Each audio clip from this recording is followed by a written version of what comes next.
الحمد لله رب العالمين وصلاة ربي وسلامه ورحمته وبركاته على هذا النبي الكريم نبينا محمد وعلى آله وصحبه أجمعين. أما بعد, we start and continue in Buloogh al-Maraam.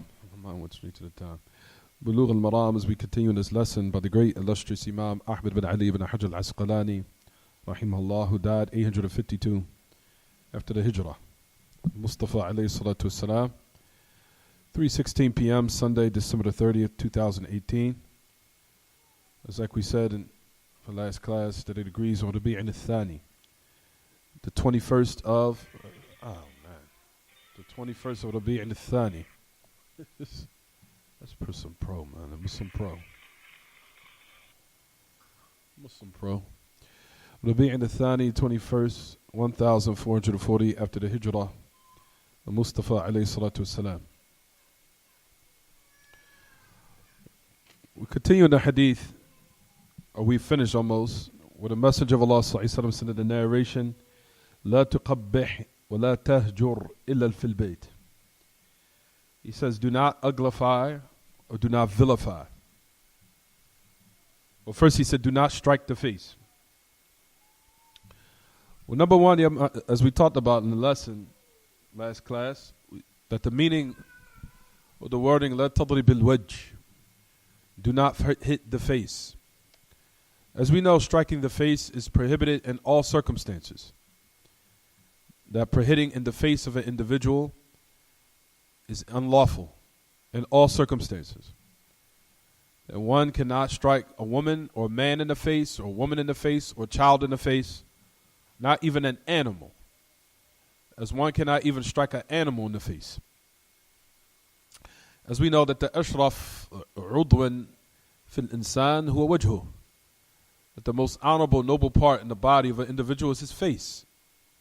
So one should abstain from uglifying it, or striking it, or hitting it, or causing any type of harm or damage to it.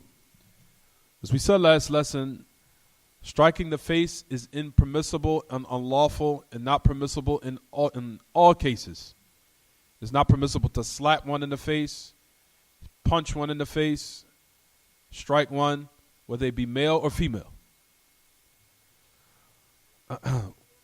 We said when the Messenger of Allah ﷺ said, لا تقبح, do not uglify, or do not vilify, or do not uglify. We said that the word لا تقبح, do not uglify, breaks down to two types. Where a person, when they fall into what they call taqbih. For number one, a person is not supposed to uglify in a manner that is khalqi or khuluqi. Meaning, you do not describe a woman with ugliness in her khilqah, or khilqi if you want to call it, or khuluqi. Meaning that the first type of taqbih or uglifying is what they call khilqi or khilqi, in her khilqah. Meaning in her outer part of her body or physical stature or something of a discrepancy physically. So number one, when they say khilqi, meaning in her khilqah, meaning in her creation, in her form of her body, physically. Meaning that is not permissible for a man, what the Prophet ﷺ said, to qabbih. It is not permissible to describe her, for example, bi'aybin fi wajhiha, that she has some type of blemish in her face, or blemish in her eyes, or blemish or any part of her body, in her ears. For example, a person would try to now vilify, or if he wanted to now insult his wife, he would describe her in a manner where he would try to now put some emphasis on that blemish that she has on her body. Like, look at that ugly thing on your body. Or look at that ugly birthmark on your face. Or look at those cross eyes that you have. Or look at that, how your ears, how they look, how funny, how you have some big ears. Or you're making mockery of how tall she is, or how short she is. This is the type of taqbih, or the uglifying, that the Messenger of Allah ﷺ said, which is in the aspect what they call khilqah or khilqi or taqbih al-khilqi, meaning uglifying or describing a person with ugliness in their physical form or their physical stature. For that is impermissible. It's not permissible to say this to a woman, nor likewise for a woman to say this to a man. If a person has a blemish, or even if a man has a blemish in his face, or blemish in his body, or blemish in any part of his body, it is not permissible for you one to make fun or mockery of that person because of that. So it's not permissible to say, man, to make mockery of them or insult them or curse them by how short they are or how tall they are or any type of blemish they may have on their body.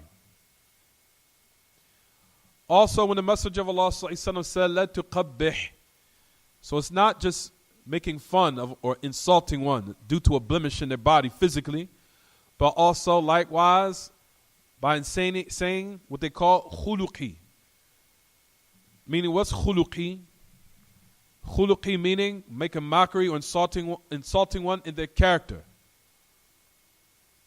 Meaning by saying or making insults such as saying to a woman, "You stupid one," or "You foolish, you stupid, ya hamqa," or "Ya majnoona, you crazy, you just a crazy, stupid woman."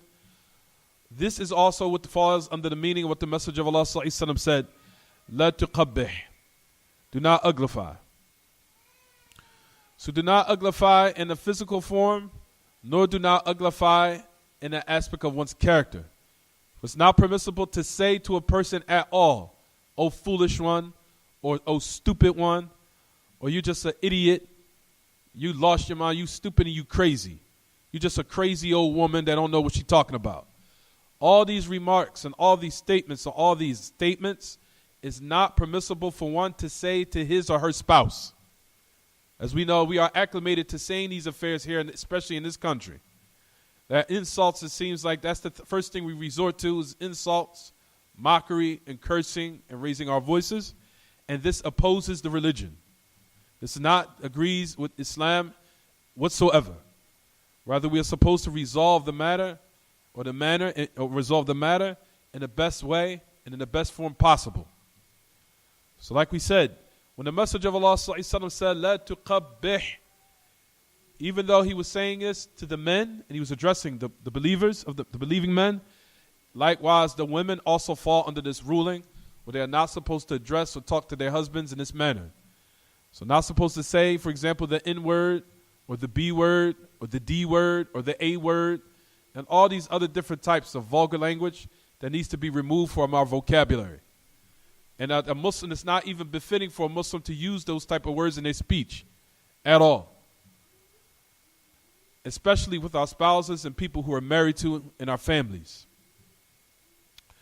So, the Messenger of Allah said, "La tuqabbih," do not uglify. So it's comprehensive for both meanings. To meaning to insult one physically or insult one in their character. Not to describe or make mockery or insult one by different types of blemishes that one may have on their body, or to insult them in their character or in their behavior or in some type of deficiency they may have as far as maybe in their intelligence or any of these matters. It's not permissible to say, like we said, it's not permissible for one to say to his wife, "You foolish one, you stupid, you idiot, you're just a dumb old woman with an incomplete mindset, or you're just a dumb woman with an intellect that's weak." All these matters are what? Impermissible for one to say to a woman. You're not supposed to say that to anyone, especially your spouse. And your mother and your sisters for all the more reason. And your daughters likewise. However, the Messenger of Allah was talking in the context of how one deals with the spouse in the house on a social level, meaning with the families, in a domestic manner too, domestically, in the household. So you'll find, ya ma'ashal ikhwa, or akhawat, these type of manners or this mannerism clearly opposes the religion. Like we said, we're supposed to do our best diligently every day, daily, to try to improve our character and how we speak and how we deal to one another, especially our spouses in the homes, domestically. So the Messenger of Allah, if you go in the narration, it says, "La tahjur illa fil bayt." Do not boycott except in the house. meaning do not boycott your wife. لا تهجر زوجتك. Meaning, do not boycott, or boycotting is not except in the house, whereas the man will leave out the house, or he will remove her from the house. Or he will remove her from the house by saying, get out my house. Get out.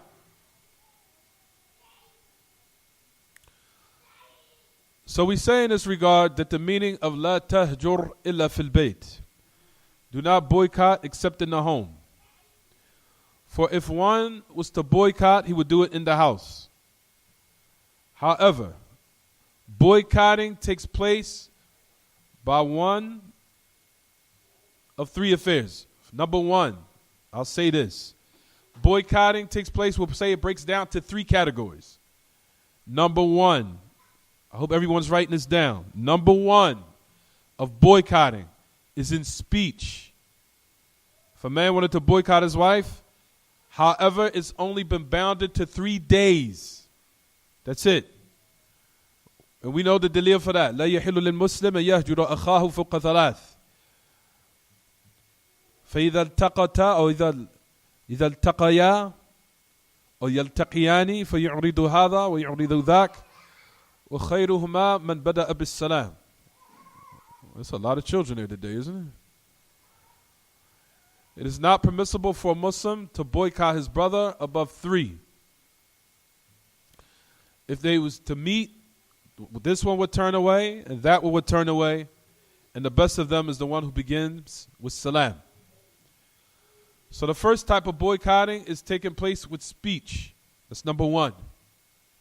Number one, with speech.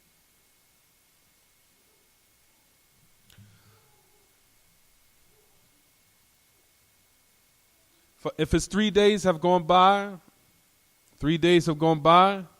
then it is not permissible for one to continue this type of what? Boycotting in the house. Now they will have to cut it, and then they will have to speak, especially for one of them to start with the salams and speak to each other. As we know, this is also an affair that takes place in our homes, that the children witness, which is another type of dysfunction that our children inherit. That you'll see mom and they'll see dad not speaking to each other for more than 3 days to a week or what have you, and they're not speaking to each other. That is incorrect. And the children see this type of behavior, and they eventually will start to emulate it, thinking this type of behavior is okay, not realizing it opposes the religion and it's dysfunctional. For the best type is like the Messenger of Allah ﷺ said, the best one is the one that starts with salam, meaning that this type of boycotting, number one, the first category, as we said, which is done with speech.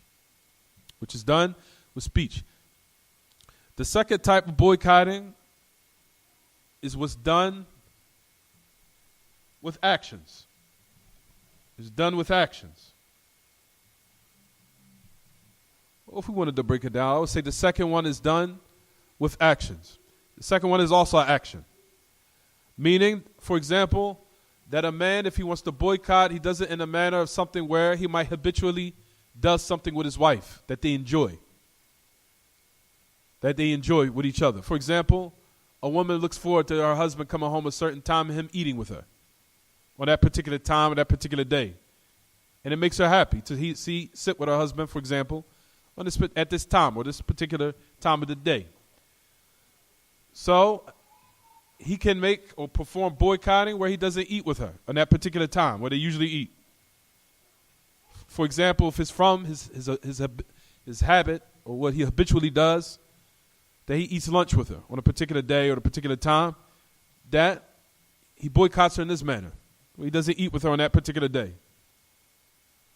However, like we said, brothers and sisters, before this type of measure is taken as a form of discipline, then we know that this is not the first alternative.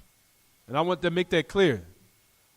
If you go back to the ayah, Allah subhanahu wa ta'ala says that in his book. He says, الرجال قوامون على النساء بما فضل الله بعضهم على بعض وبما أنفقوا من أموالهم فالقانتات الصالحات عفوا فالمؤمنات فالصالحات قانتات حافظات للغيب بما حفظ الله. Alhamdulillah, just remember. واللاتي تخافون نشوزهن فعظوهن واهجروهن في المضاجع واضربوهن فإن أطعنكم فلا تبغوا عليهن السبيل إن الله كان عليا كبيرا. Allah Ta'ala says in His book, He says, of course, the men are the ones who are the maintainers of the women, of what is preferred one of the others, or some over others, and what they spend of their means, or spend out of their means or their monies. He says, فَالصَّالِحَاتُ قَانِتَاتٌ حَافِظَاتٌ لِلْغَيْبِ بِمَا حَفِظَ اللَّهِ. He says, فَالصَّالِحَات, the righteous women, are qanitat, that are obedient, and they are protectors of what Allah has given them, and made them as protectors in the absence of their husbands. He says, are those who you are afraid of, meaning marital discord. So the first step, notice in the ayah, Allah says, advise them, exhort them, meaning exhort them with kindness, by reminding them and talking to them in a pleasant manner, by reminding them of Allah. So that's number one. فَعِذُوهُنْ وَهْجُرُوهُنْ. However, the second manner is what? That's when the hajr is done after the first has been what? Has been taken as the first step, which is advice. Do not go back there. That's the sister side. That's the sister side. Fadl. Just pray right there.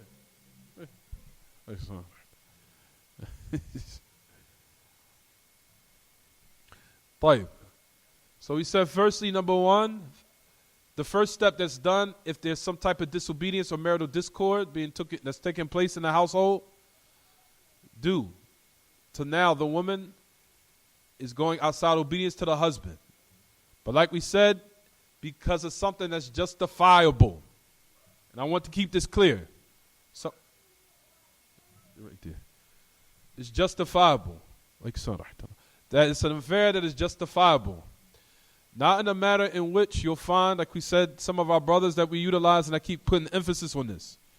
It's not in a manner in which the husband is not working, or the husband is not fulfilling his responsibilities in the home. So marital discord is because of him, not because of the woman. Now, if the man is fulfilling his responsibilities and playing his duty and playing his part, and he's fulfilling those obligations, and he's doing it the best that he can, that is now for him to take these measures in order to what? To now make his household stable. But not in regards to the man that's now being what? Neglectful. And if you want to say, be frank, trifling. So in this regard, like we said, this is what's going to cause marital discord. And this is also a means, and I want women to make this clear, and I'll make this clear to the women, that if the man is not spending on his wife, and he's not providing for her in the best manner, she does have the right to ask for khul'. She does now have a right to ask for now a dissolvement or annulment of the marriage. If the man is not fulfilling his responsibilities, then she now has the right, and she has now a justifiable reason to ask for out the marriage, no doubt. And I want to make that clear. However, I want to keep in mind to our brothers, if you're doing the best you can and you're an upright man and you're doing what you're supposed to do, and if your wife now is showing marital discord, it's for you now to take these measures. Number one is that you will advise her, not insult her, not to say you're stupid dumb broad, or you dumb bee, or you dumb stupid woman, or all these other matters that how I've heard some men talk to their wives. No. Like we said, those statements are not permissible for a man to say to his wife, or to a woman to speak to a man in this manner likewise. As we said, number one, speak to her and redirect her and talk to her in a manner that's respectable. To have manners and tell her that this matter that you're doing, whatever the reason of marital discord is, to direct her and advise her about it. That's number one. After the first step has been covered, then resort to the second alternative, which is the hajr, which is the what? The boycotting. The boycotting is what we're giving details now. Boycotting breaks down to different details.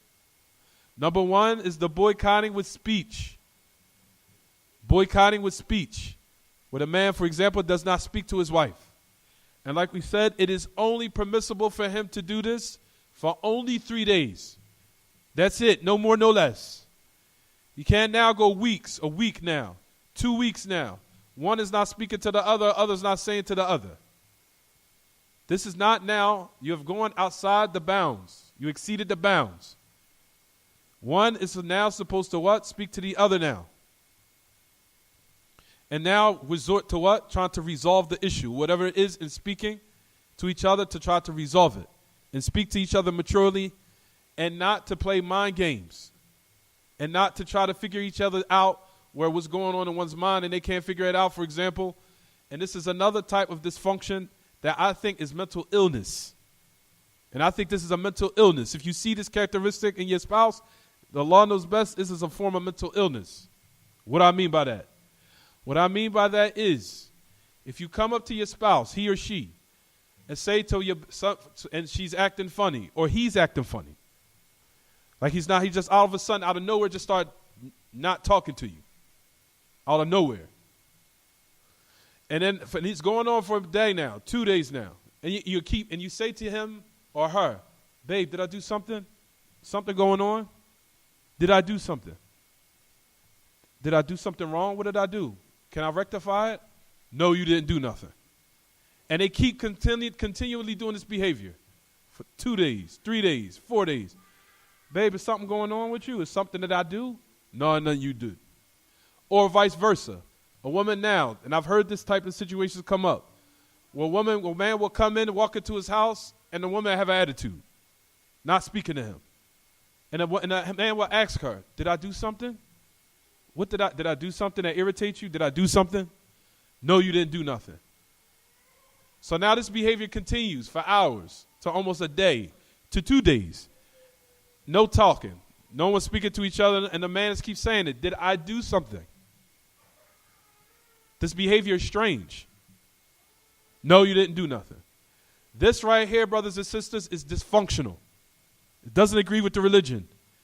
If the person now has clearly have asked you, what did they do? It's incumbent upon you to explain it and clarify it in a respectable manner. Do not now let this thing build up, as a lot of us do. We're good for letting things build up, build up, build up, and when it comes out, you explode. You explode, and now it comes out in a manner that is unacceptable. You have to learn now. You have to learn. Of course, in a particular moment when a person is upset for like a half an hour, of course they're going to calm down, try to de-escalate. That's understandable. We're talking about carrying on for a day, 2 days, 3 days, 4 days. And now not only 4 days it continues, you even start treating a person funny. This right here is dysfunctional, and it's oppression. Once a person now has asked you as an adult maturely, what did I do? You should now explain it. You cannot now keep walking around with your face balled up in a household where a person has to now figure out what's going on in your head. And you should not say to your spouse, figure it out. No, I'm asking you. That's why I'm trying to figure it out. That's why I asked.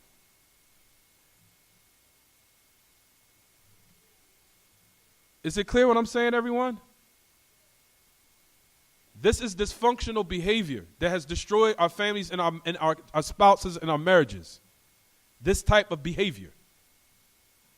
And it's not correct. Once a person has come up to you and they have asked and have said, what did I do? Can I rectify it? What have I done? And you keep turning them away and saying you ain't do nothing, I'm nothing. Just get out of here. This is unacceptable. It's incumbent upon you to now clarify. If you're upset, just say, like right now, I just want to de-escalate. Once I calm down, I'll explain it. If a person has a bad temper, for example. Or they say, if it's something else that has nothing to do with your spouse, then you need to say it. Saying, babe, it has nothing to do with you. It has nothing to do. You need to say that. It has nothing to do with you. Something happened outside that's bothering me. Or something on my body, or I have a headache and it's hurting. You need to clarify it. Make it clear. My head is bothering me. Or I have something bothering me. Or someone outside made me upset, and I'm just trying to de-escalate. Like we said, once your spouse has said this, you need to explain it. if it has nothing to do with them. Say it. Say, I just need a moment. It upset me. I just need a moment. It has nothing to do with you though, babe. Make it clear. Nobody has time in the dunya to figure out what's going on in people's heads. No one has time to figure out the unseen. No one has time when they ask you and you keep continuing this behavior and they're trying to figure you out while you're acting like a weirdo in your household. Nobody has time for this. And especially when you're displaying this dysfunctional behavior in front of your children. Nobody has time for this. For brothers and sisters that do this type of behavior. And if you was raised with this type of behavior, you need to change it. Because it's unacceptable. Is it clear what I'm saying so far, everyone? Nobody has time to deal with a spouse that acts like a weirdo in the house and you ask them what's wrong. They don't want to tell you. So you could try to give them a chance to rectify it or change it. And do not say to your wife or the wife, don't say to your husband, figure it out. You figure it out. Me figure it out. I don't know what I did. I can't read your mind.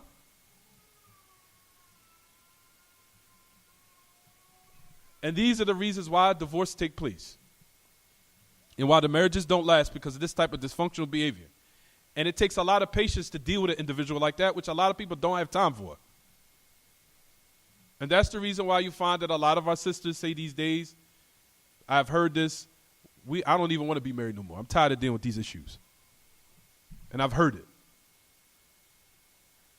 So that's the reason why, brothers and sisters, like we said, in regards to now boycotting, if you boycott and this measure has to be utilized to remove the marital discord, number one, like we said, hajr or boycotting is done firstly with the speech. And it's only with what? For 3 days. That's it. No more, no less. The second type of boycotting, like we said, in the house, is like we said, is done with actions. For example, as a disciplinary measure, what was done of, like we said, if usually at a specific time you sit with your spouse to eat with her, or she eats with her, the husband, they meet at a time and they eat, but however he doesn't do it on that day as a form, and let her know that he's displeased of the type of marital discord that's taking place due to some type of disobedience, even though he's doing what he's supposed to do. Not to make that clear. He's doing what he's supposed to do as a man. Number 3, another type of form of boycotting. The third type is hajr, boycotting in the bedroom, or what they call when you sleep together. As far as in sleep, what they call fil manam. When you want to now lay down and rest with your wife. And this needs to be explained, because a lot of men do not know how to do this. And that's the reason why a lot of the brothers need to be in these classes. It's the type of boycotting as far as within that aspect of sleeping. Has some details. The first detail is, for example, that he leave off being intimate with her. Or leaving off muda'aba. Or playing around or joking what he usually do in the bedroom. As far as intimacy. So he could leave off intimacy. Right? Or, for example, that he gives her back to her when he sleeps to her. When he sleeps with her, excuse me. To give her back to her when he sleeps with her. Or he might sleep in a separate, let's say a separate bed. He might sleep in a separate bed and not sleep in the same bed. Or he might separate the room and sleep in a separate room. So this is different types of what? Boycotting, as far as in the aspect of what? Of sleeping.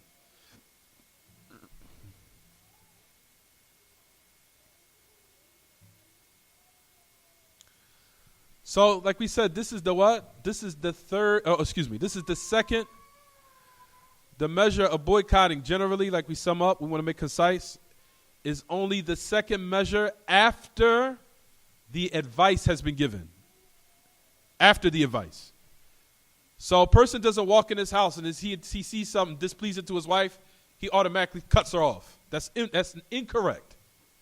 The first thing, the man has to make it clear to his wife what has been done that displeases him. He has to make it clear, and he has to express himself. He has to express himself.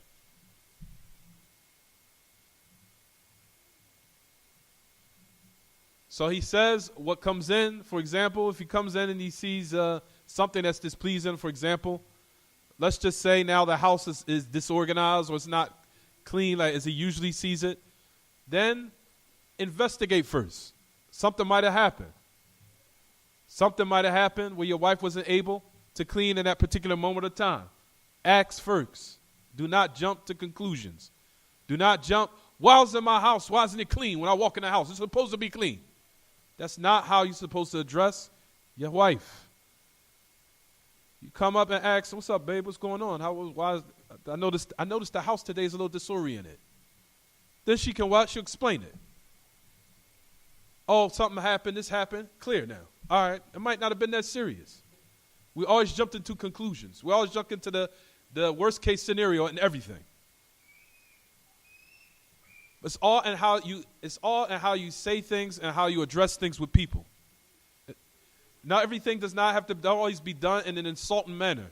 It has to be done in a manner where you're coming at as we say, coming at a person's neck, or as we say, now you have to curse, or you have to resort to insulting, raising voices, or cursing in these matters. Investigate first and ask. Ask first. Then if she's done it where she was, for example, just because she said, I don't feel like doing it, I just didn't feel like it. Now in that manner, that's where you have to express your what? Your displeasure. And say, babe, listen, I noticed that these things are being done in a manner that I think it could be better. I'm asking you, please, if you have time, which we haven't set, that we keep doing this and that you keep the house clean in this manner. And that when I come home, that this can be done. Oh, I'll just do it when I feel like it. Now here in this instance, you need to now take these type of actions. You advise her first. Then after you advise her first, then you resort to to the boycotting. Then after the boycotting, we said the last alternative, which is what? Which is the strike. And we know the strike here does not mean breaking of the bone, closing or bloodshed or bruise. Rather, it's a light type of what? Strike that's done in the body, which is very light. Is it clear what I'm saying, everyone?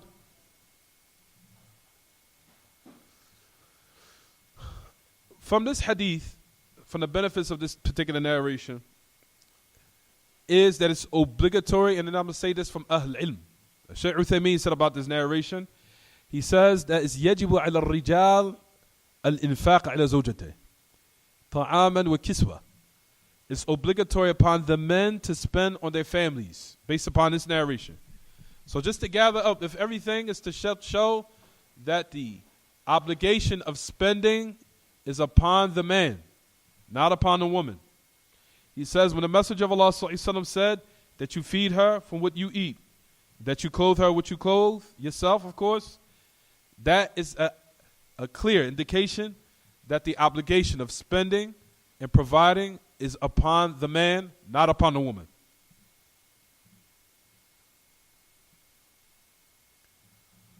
And like we talked about, the spending is in accordance to what is in the means of the man, of what Allah has given him preordained of provisions for him.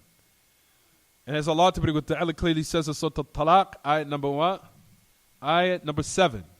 In Surah Al-Talaq, the ayat of divorce. Allah subhanahu wa ta'ala, in the Surah of divorce, Surah of Talaq, meaning of divorce. It says, لِيُنْفِقْ ذُو سَاعَةٍ مِنْ سَاعَتِهِ وَمَنْ قُدِرَ عَلَيْهِ رِزْقُهُ فَلْيُنْفِقْ مِمَّا آتَاهُ اللَّهُ. He said, for the one who has made his spending or his earnings are vast, meaning Allah has given him some wealth, then let him spend it. And whose provisions have been restricted, who've been now, it's a little bit tight. Things are a little bit tight for him. And his provisions have been stricken to a little bit or a small amount. Then he says, then let him spend of what Allah has given him.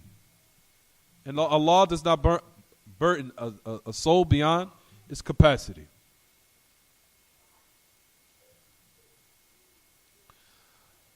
A person might ask, let's just say now that a man becomes injured or becomes sick.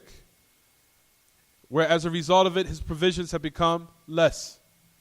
Can a woman now walk out on him and just say, well, khalas, you can't provide for me no more, I'm out? There's some women out here that will do this. Is this right? Alhamdulillah, sisters, all of them agree, said no. For we say in this regard, alhamdulillah, that shows there's a lot of good, there's a lot of good, lillahi alhamd.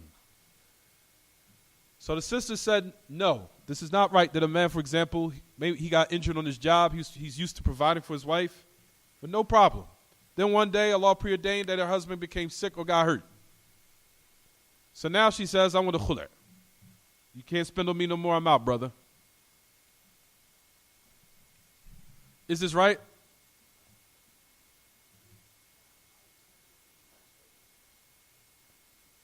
One sister said it's not right, that she wouldn't do it, but religiously, what do you say? It's permissible. She says permissible. What did the other sister say? Taib. There's a lot of details in this regard. Some details. Which, alhamdulillah, is kind of long, but just to sum it up, of course we know all of Ahl Ilm have unanimously have advised for one to keep their families together to the best of their ability. To not to resort to destroying their family because of dunya, because of something worldly. And you'll find that for Ahl Ilm that a lot of them do say that the woman, she should be patient with her husband. Just as the story what happened with who, everyone? With Ayyub. Does that happen with what? With Ayyub, alayhi salam. As Ayyub was one used to spend on his wife, and he had a lot of money. And Allah decided to test him until the story as we know, where his sickness had to the point where the sickness overcame his body physically, where he could barely move. Where his body was even covered in scabby mange. It was scabs. To the point the only thing that was left of his body that was intact was his tongue and his heart. And as they say, his body in the story was covered with scabs. That he was beyond recognition. And despite of that, his wife stayed and remained patient with her husband. Until Allah subhanahu wa ta'ala changed the situation and relieved Ayyub of that test. And it was lifted and the burden was raised. To the point where, as we know, that Allah ta'ala raised his wife and Ayyub returned back to his present form. To put a point, like she didn't even recognize him when it came back and when the test was over. And Allah ta'ala had blessed him. But the point of the matter is that she remained patient. And to the point where she even started to work. And not only that, she had sold, even it says in some of the narrations that she cut her hair, and it got so bad to the point where she cut her hair and sold her hair in order to bring what? Provisions to her husband. And that's the point where you couldn't take it anymore. Like to the point where he made that dua to Allah, and this is to show the dignity of how men were of the past, especially the prophets. Where the prophets to the point where Ayyub couldn't even take the fact that his wife was working and she had to humiliate herself just to bring earnings and monies in for her and her husband. That they found it a dishonor. That his wife had to resort to this in order to take care of them. That's to show how much of nobility and honor he had for taking care of his wife. That was the point of what he couldn't take anymore. After all he was tested with of his provisions being and his money being removed and everything being removed, and not only that, Ayyub was cast out of his people. They took him and they expelled him because they thought that he was going to affect them with what he had. They cast him out. They kicked him out the city. They casted him out. He became sick. He lost all his wealth. But the actual boiling point with Ayyub is when he seen with his wife going out to work and she had to cut her hair in order to what? Bring back earnings. That he couldn't take it anymore.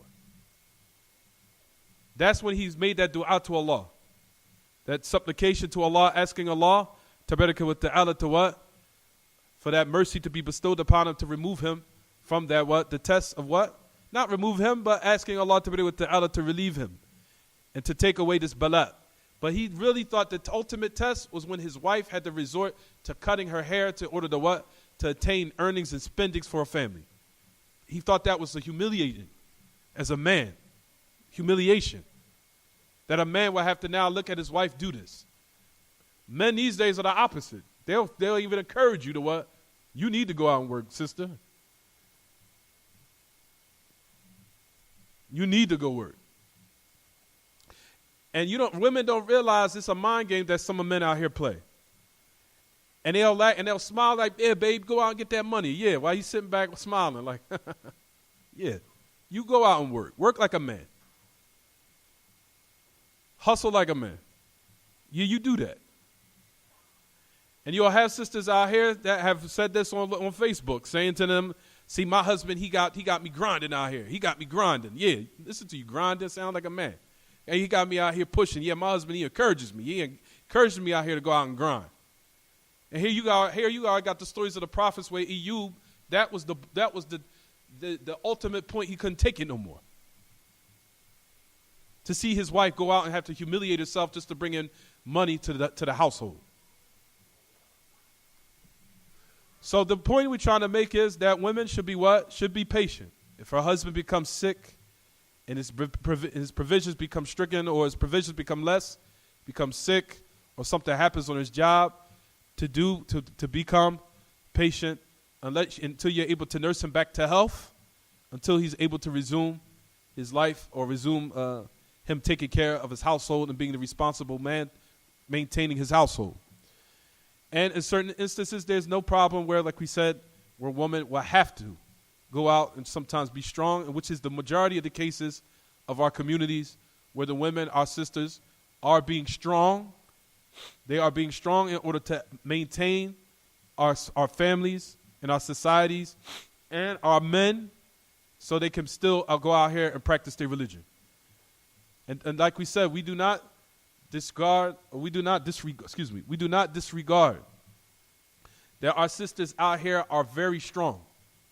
That a woman have to go outside of being a woman in order to maintain their families.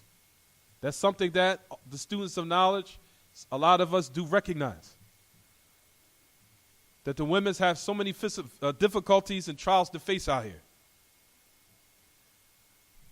And I've seen it for myself. I've seen it for myself, and I've listened to certain sisters and women. I've sat in with them and listened. Sometimes it makes me sad to hear some of the difficulties that they go through of raising 3 children, 4 children by themselves. And I asked them what happened to the fathers. He's either dead or he's not Muslim or he divorced me. So I said, you do this all by yourself? Yeah, I do this all by myself. What else am I got to do it. So basically the woman's saying, I would love to be a woman, but I got to be strong. I got to be a man now. What am I supposed to do?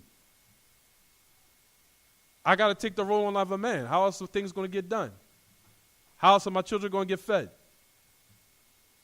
How else am I going to maintain my household? So a lot of women, it's not the fact that they want to be like a man, but they have to because they go into survival mode. They go into survival mode.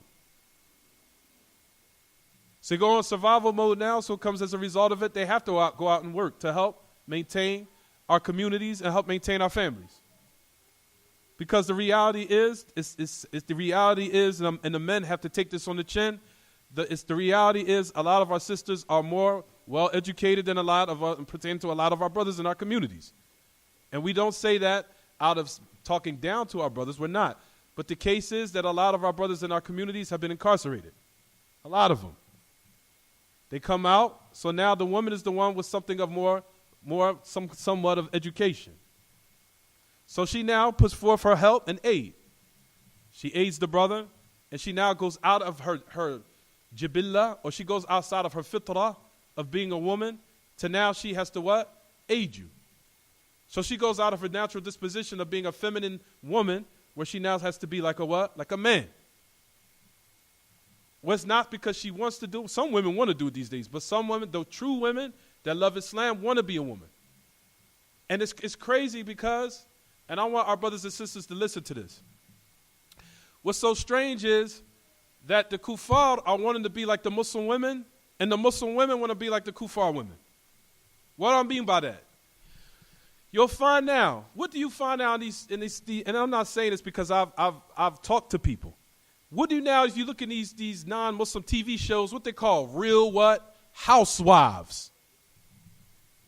Of what? I don't know the names, the detailed names. I don't know it. Real Housewives of Atlanta and all this. Real Housewives. What did they try? They're trying to implement what, everyone? They're trying to implement Islam. They're trying to stay in the house while her husband go out and bring the money in. So they trying to be like us while we trying to be like what?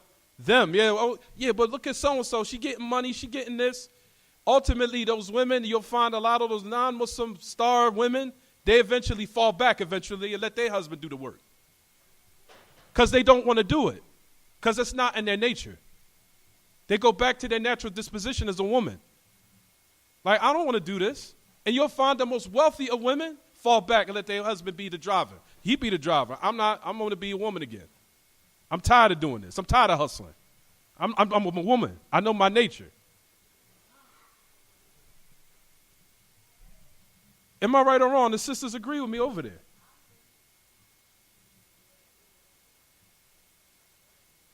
Just likewise also.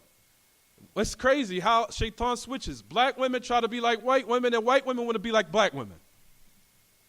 Same thing. You trying to get a look while they're trying to look like you.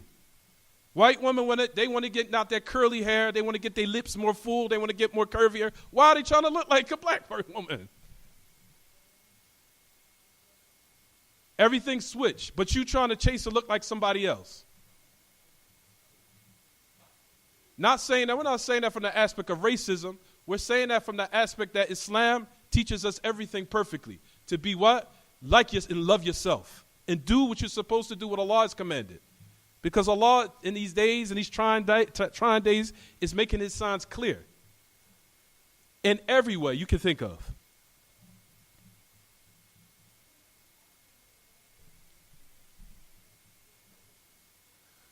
So what we're saying is, to our brother, we're saying this to our sisters. Sisters are now, we appreciate and we thank our sisters from going out their natural disposition to try to help maintain our families. This is what all we want our brothers to do is just to recognize the service they do for us. No more, no less. That's all women want. Recognize it and be grateful. Not only just recognize it, but also treat her with respect. That's all women are asking for, respect. Women already know, and a lot of the sisters, I've talked to them, I've listened to them. They say, we know men love women. It's clear. We know that. We're not going outside of that. Men love women. Men love women. They want more than one wife. We know this. We know men are lustful. That's clear. But why does he have to disrespect me, though? Why do I have to be disrespected?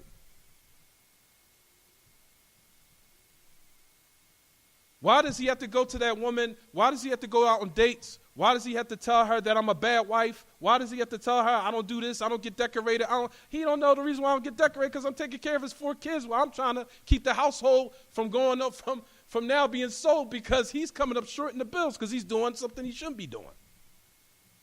But you tell the other woman, oh, man, I can't take her no more. She need to get herself together. And you telling the woman this, and this is what's getting back to the wife. And she says, and she's turned off, this is the type of stuff I'm talking about. Disrespect.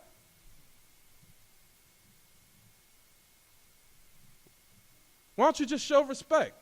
And it's sad because you find situations all day long. And I'm not talking about, this is correct, this is incorrect. This is incorrect. For example, brothers that were on the street, real street guys, not fake street guys that curse and holler and scream, and I'm a F you and this and that, all these other curse words, and they turn up and scream. That's a fake thug. All that drama and all that nonsense. Everybody know real thugs move in silence. They don't even do all that drama. But what we're talking about is real men now, even those guys. Women would still respect them. Why? Even though he was doing what he was doing wrong on the street, he would show respect to her, and she would fall in the line. Why? Because he showed her respect. Even though she knew in the back of her mind he was doing haram and doing what's incorrect. I know he probably got other chicks on the street. But why she maintained her position? Because he showed her respect. And it's sad that street methodology now, we have the perfect guidance, which is the Islam and Salafiyah. Why can't you now do that same thing with your wife, showing her respect? Show her respect then. That's it. Show a woman respect. Nobody's now saying I don't want to get another wife. My thing is why I don't agree with is why brothers got to disrespect your wife. Why? Just tell her what it is. Tell your wife how it is to be honest. Be a straight shooter. That's it. No more, no less. Babe, I like another woman. I want to get married. If she can't accept it, then let her go. Saying, listen, I'm just being honest with you. I'm a man. I love you. There's nothing wrong with you. This has nothing to do with you. You're a good woman. You're a great woman. I love you in every aspect, every manner possible. Your religion, how you take care of my kids, how you do everything. You hold me down. I think you're a great woman. Excellent. Has nothing to do with you. It's just something in me that Allah has created where I want to just be married again. Why can't a man just put it like that? Just say it like that. That's it. Don't now play a mind game. Well, the reason why I want to get married because you fat. The reason why I get married because you gain weight. The reason why I get married because you don't get dressed like you used to, and all these other nonsense and psychological games you want to play. Not talking about that. That's incorrect. Just tell her straight up, babe, this is the religion. This is the religion. I appreciate everything you do for me. You hold me down. You are a great woman. But I just want to get married again. I don't know why. This is why I want to get married again. And sisters, as a Muslim woman, you should be respectable enough to accept that from him and respect him for that, for being straight up with you and being truthful. Because you rather prefer that than him lie to you. Because we know lying and liars cannot be tolerated. Everybody knows they cannot deal with a liar. It is very hard to be married to a liar, and it's very hard to tolerate a liar. So when a man is straight up with you and truthful, you need to accept it. At least I can appreciate that he accepted and told me the truth. Whether or not I can take it, that's something else. But at the end of the day, I can respect him for being truthful to me. And women need to know how to swallow it. And just saying, listen, I'm glad you told me the truth, and I respect that. All right, so where are we going to take it from here, babe? You know, it has nothing to do with you. So now the woman has to now look deep inside of herself. Can I take it or not? Can I take this or not? All right, go get another wife. Like I said, just maintain respect and go ahead.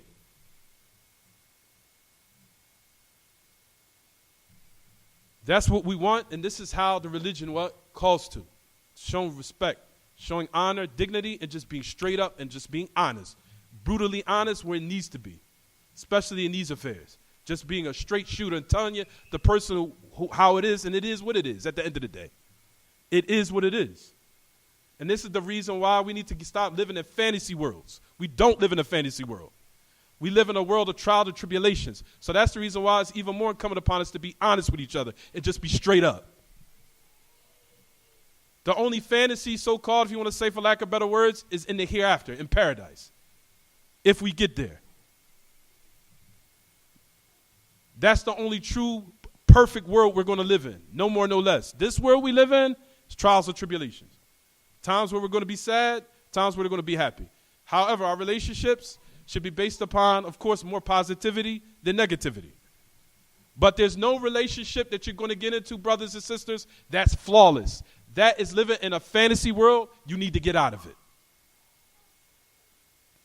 Because no one has even a flawless relationship with their mother, their son, their sisters, their brothers. Everybody has disagreements. You have disagreements with the closest people who you love. Your own mother, your own father, your own children. Don't you have disagreements with them time to time? Yes, you do. So don't think you're going to have that with your spouse. It's going to happen. Happens in every relationship with a person you love. So don't think now I'm going to marry this man, I'm going to marry this woman. It's going to be peaches and cream. It's going to be a flawless life always. No, it isn't. But however, a person needs to measure the measuring stick. Is it more positivity and happiness than negativity? Then it is, then you need to stay in that relationship because there's no relationship that's perfect. It doesn't exist. And these are the type of fantasy worlds we need to get out of our minds and start being realistic with each other. Once we do that, we'll be better people. We'll be better off and we'll be able to keep these marriages. and be in a mind frame where we can now preserve our relationships. When we stop living in fantasy worlds. Like I said, the measuring stick is to look. MashaAllah, it's more good times than it is bad times. So this is a good relationship. Now, if you're seeing that it's the opposite, where y'all always arguing every day, every other day, or every 3 days, now that's a relationship that's unhealthy. It's time to move on.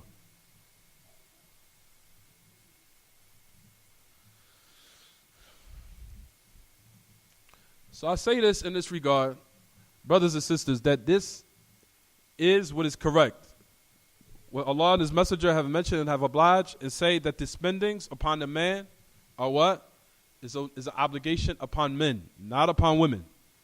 And that if women go outside of their nature of being a woman, where she has to resort to playing the duty of a man, then we need to be thankful and to show respect and not to show disrespect. Disrespect is no need for it. The next hadith, and we'll read it and we'll stop, inshallah. On the authority of Jabir ibn Abdullah, the Prophet ﷺ said, كانت اليهود تقول إذا أتى الرجل امرأته من دبرها في قبلها كان الولد أحول فنزلت نساؤكم حرث لكم فأتوا حرثكم أن شئتم.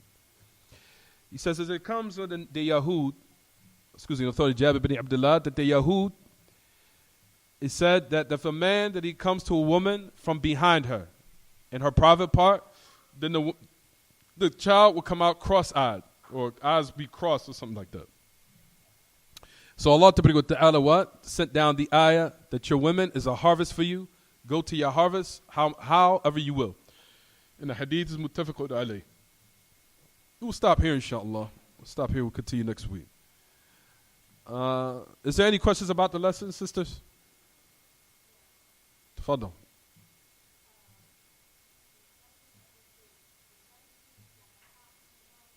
Absolutely.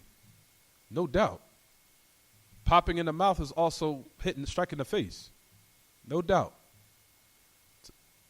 That's part of the face. The lips, the eyes, the nose, anything is the face. It's clear. Can't pop somebody in the face, in the lip, nothing. That's part of the face. Anything else?